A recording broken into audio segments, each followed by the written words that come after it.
Hello, welcome to Loremaster's Library, the show where we examine real-life topics to potentially inspire game masters and players alike for their tabletop experiences.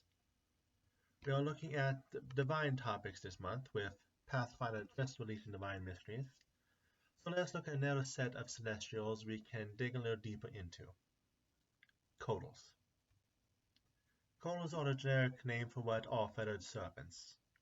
They're heavily connected to Mesoamerican cultures, second only in widespread appeal to jaguars. They're seen as protectors, being on the side of humanity, especially when compared to deities who demand sacrifice of life. And they work to a kinder public order.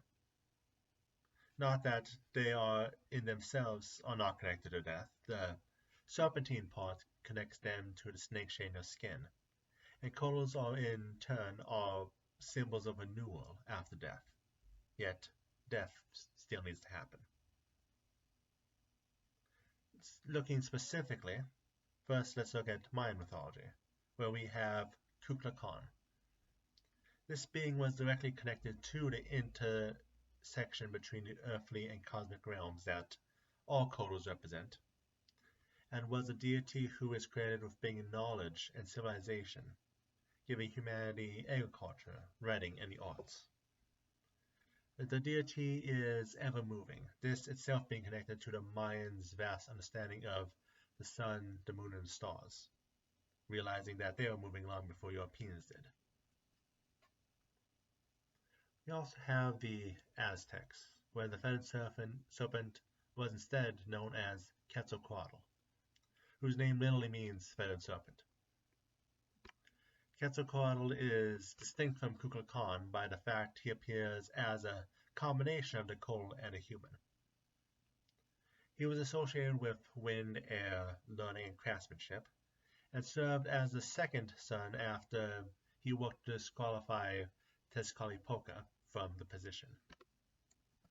Many ceremonies to him were done to ensure the connection between the heavenly and earthly remained opened, allowing prayers and sacrifices to all the other deities. The Coatl is still a strong image within Mexican and Central America today. Surveys show that up to 30% of artists are at least in part influenced by Mesoamerican art, and up to 60% of artists from the before mentioned regions, Mexico and Central America, still use Coatls in their art. And so, even after all these years, the Coatl remains an image still strongly connected to America and America-related stories.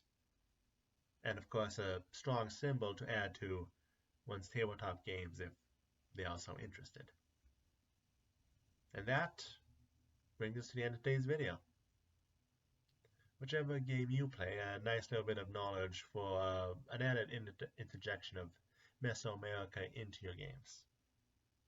If it is not already there, of course, but come back next week where we will trade the gods for a topic a little more spiritual. See you then.